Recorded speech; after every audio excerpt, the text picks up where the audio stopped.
What's up, guys? Johnny Glock here. Hey, listen, sorry for my hiatus here. I've been very, very busy. Have some big things on the home front. Basically, I've been shooting a lot. I've been testing a lot of stuff. And you know me, unless I have something that is like I feels like really important to put out there or something that I've experienced personally, I'm just not going to throw a bunch of shit up on social media just to like throw it up there. So actually did have something pretty cool to put there up today. It's a double header. First of all, it's going to be about the Glock 44.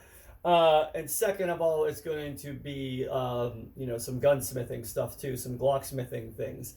Yesterday, I was testing the G44 trigger that I'm coming out with, and I was at a friend. If you know anything about South Florida right now, it's a windstorm. It's insane, huge gust of wind. I was at my buddy Brandon, my buddy Wick's place at the Bullet Farm, and man, it was so windy and didn't realize it. But sand. When we had our weapons laying out, sand was just blowing all over the place into them. So by the time the session was done, my totally pristine G44 trigger was a gritty, horrible mess. Now I fixed it, but I should have left it the way it was to show you guys because I like to do things like that. But I was able to still find some trigger bars and stuff that had the same issues that this trigger bar and connector were presenting with, and actually the whole system. So this is basically when your systems are, and if you spend a lot of time polishing them and doing that nature, you have one of my kits or a refined kit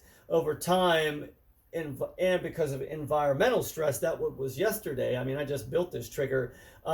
It got really tore up. By the end of the day, it was like it was barely breaking. So basically, what I'm going to show you today is some fixes for that. I'm also going to show you the G44 stuff that I'm doing because that trigger should be coming out. I know I say this all the time. It's going to be released this weekend. Hopefully, they're going to be on pre-order. Okay, because I'm still waiting for the parts. I just needed to do my due diligence and make sure I got at least 10 to 12,000 probably within a couple guns down range to make sure it was going to work. I know a lot of people are using Gen 5 parts, and I'm going to explain why that might be a little premature. But I have Jake behind the camera here, so I'm gonna have him bring it down, and we're gonna discuss some of this stuff. Actually, you know what? Bring it up first, so because I want to show people what I'm actually using here when I do this. This is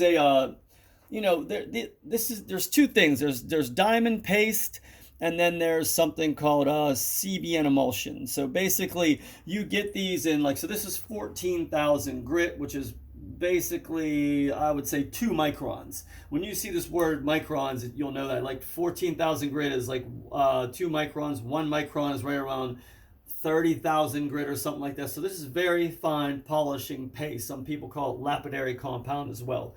The next thing is these various different size felt heads that you can get these on Amazon. They're easily available, but if you're doing this type of work, this is definitely something you want to pick up because we're going to combine this on one of these spindles here, and mandrels is the actual word, and then do the work that we need to do. Also, I like cleanse oil. This is some of their hinge pin oil. This is going to be something we're using today. It's a cleanse oil product. Can't really see cleanse oil. They don't really give me money or anything. I just like to mention them because it's good stuff. It's almost like that Glock grease that you see. It's got copper in it.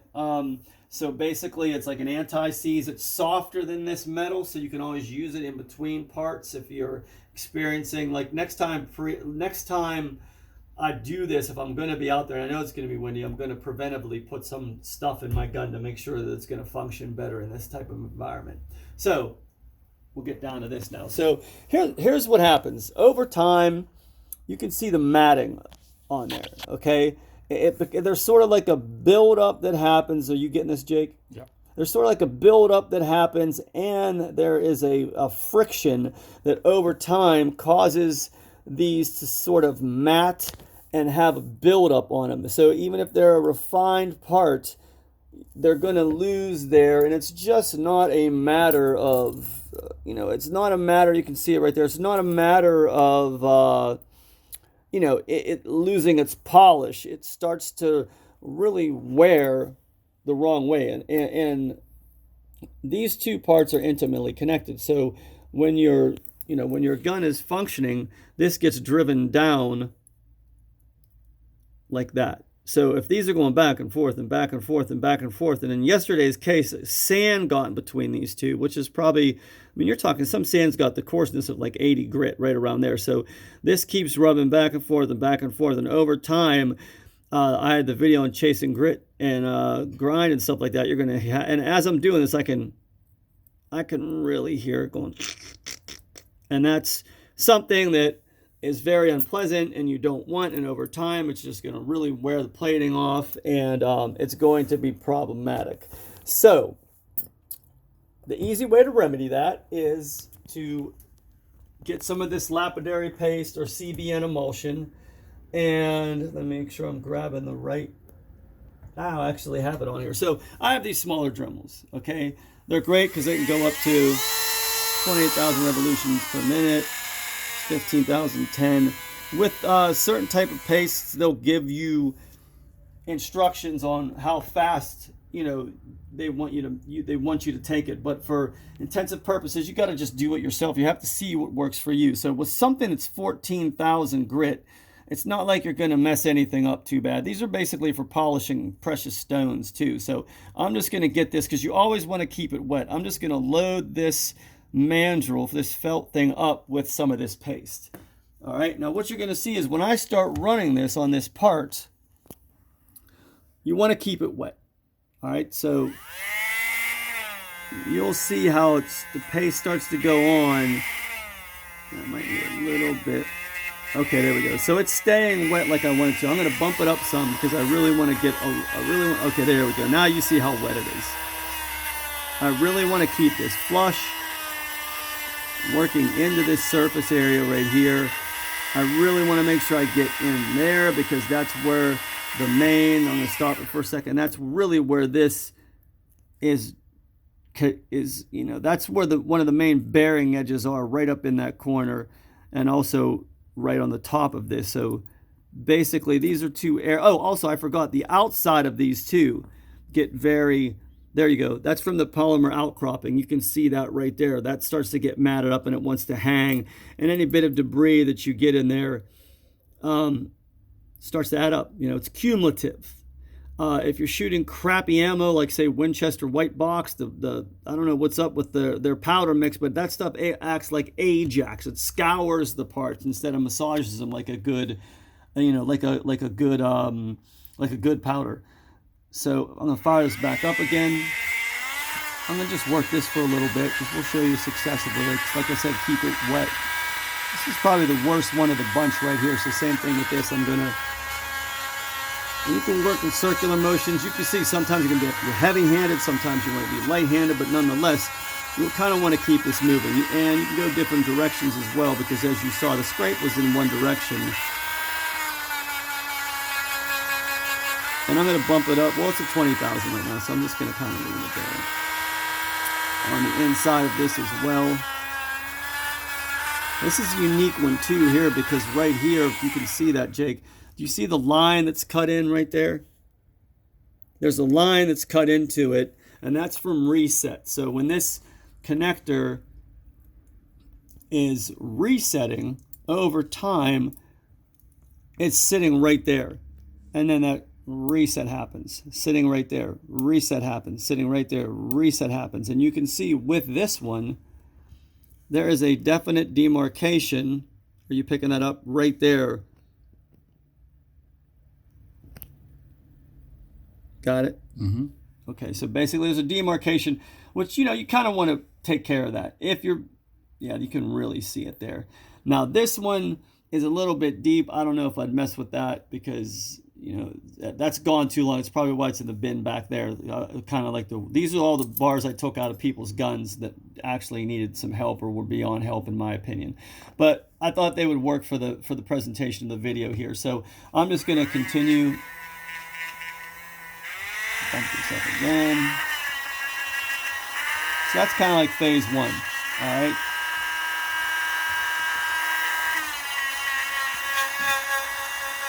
Find another one here that has the markings on it. That's another one that has.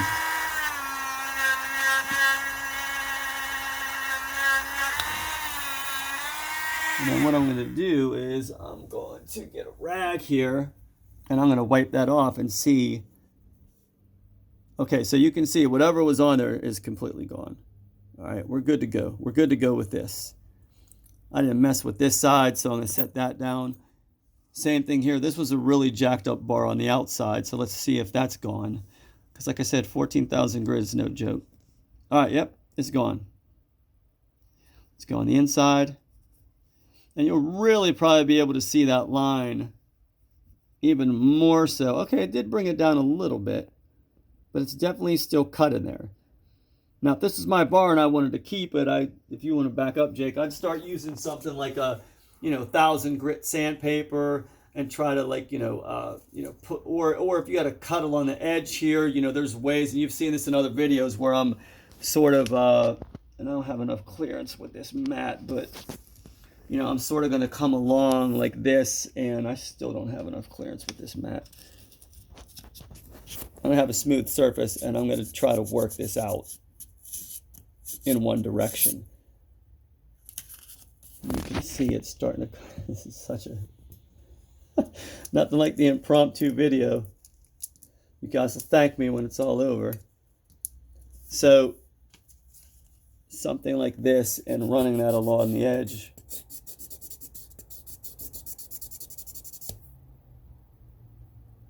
Ah, there we go, we got it out. And also, like I said, you've seen this video before, maybe when you've seen me arcing along there just to make sure I have a nice line. Almost this part right here, you need to have that nice and smooth. So you can see it's matted up again, and there's just a little bit of that left. Sometimes I go one direction, like I said, I'm not really set up for this. I'm just trying to do it to give you guys a little extra something. Okay, so the line is gone, but now look at what we did to the finish. So now we have to take care of the finish, which is going back to the lapidary paste or the diamond polish or the CBN emulsion. Once again, keeping it wet.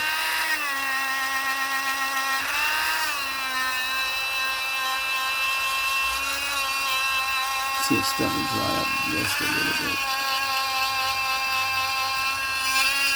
Yeah, see, I got it wet again there. I just kind of pulled some of it off the bottom there.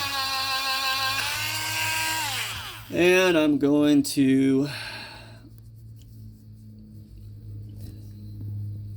Okay, so this got the line out. The line's gone. But I would probably, so this is 14,000. I would probably get some of this was like 8,000, almost a 3 micron. And because I went too... this is too fine of a grit to jump from 1,000 to 14,000. So basically,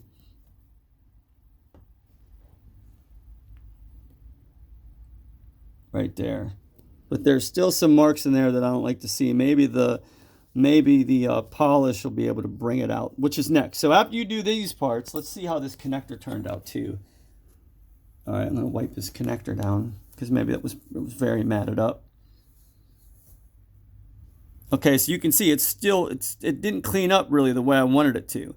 There's still a lot of stuff in there, which means I didn't get the angle right when I did that. So I'm going to turn it this way. I'm going to jack it up. And I'm going to ride this wheel into that corner like we talked about. So like I said, you keep it wet. You'll know if it's not wet, it'll dry up and it'll just start to... There.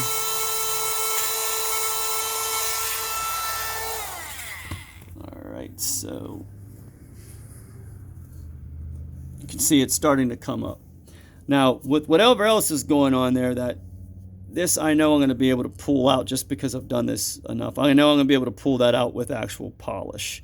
And that's what we're going to go to next. So we're going to take this head off. We're going to take this mandrel off. And I'm going to go over to this one. And this is a compound paste. This is what I use. I suggest you use this. I'm going to load the head up here a little bit. I would not use anything aluminum-based, ammonia-based rather on these parts. I always use something like this. And once again, you'll see it's going to lay it down on there. Get it in there. And I'm going to this thing really moving.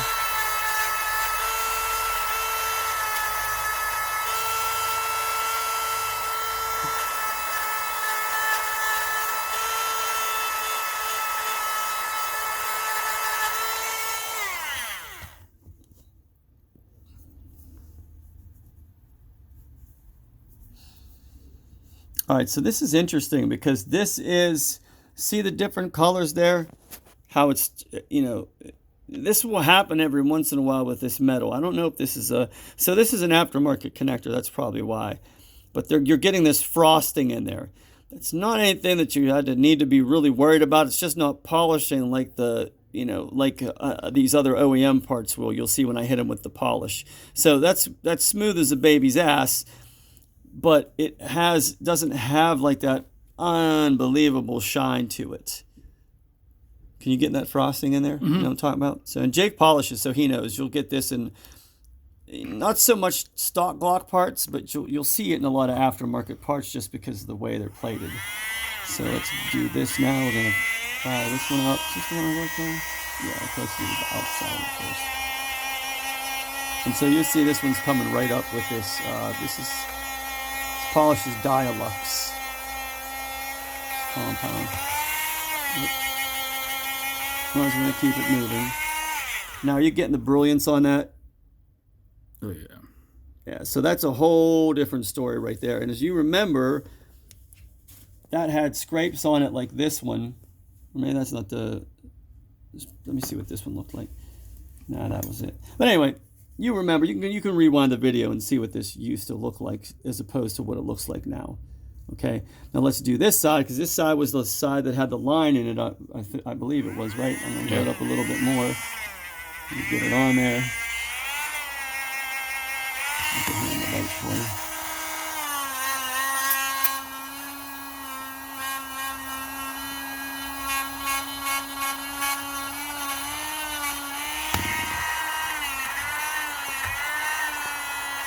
Actually, I'm going to switch up these heads because it's too loose. So I'm going to go to a...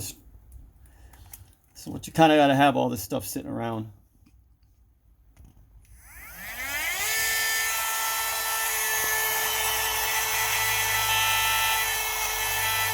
Okay, so to finish this off, I'm just going to... And interestingly enough, look, this has the frosting too on it a little bit right there. But like I said, remember, I didn't do this successively. I didn't successfully, like I would have hit this with 7,000 before I went and just blasted it with the 14,000. But you could see the lines out of it. You know what, let's hit it with 7,000 real quick. Just stay there. I want too many of my proprietary things. You can shoot it on me, but I'm not trying to. Keep your distance, Jake. Johnny's extra secret secrets.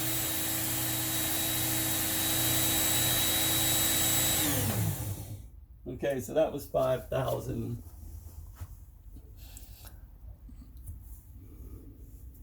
And the edge of it looks much better.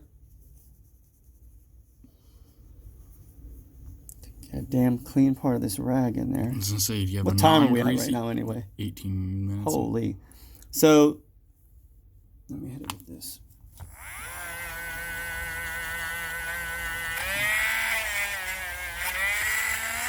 So it came up. It still has a little bit of the frosting. But like I said, now where the main area is that I was after right here where that line was, that thing is pristine as it can be. That's really what I was looking to get out that line. All right. So we'll do a different video for the G44. This has to be over because we're bordering on 20 minutes right here. But these are the kind of tools when you do have environmental things that get in between your parts and get them all sanded up and messed up. You know, you're just going to be ping-ponging in between. You know, it's an actual bar. It's just a chunk off a bar called Dialux. It's white Dialux. This is your lapidary or diamond paste right here, or you can use something called CBN emulsion. Different types of sandpaper. I can just cut these off. You can also keep these wet when you're sanding.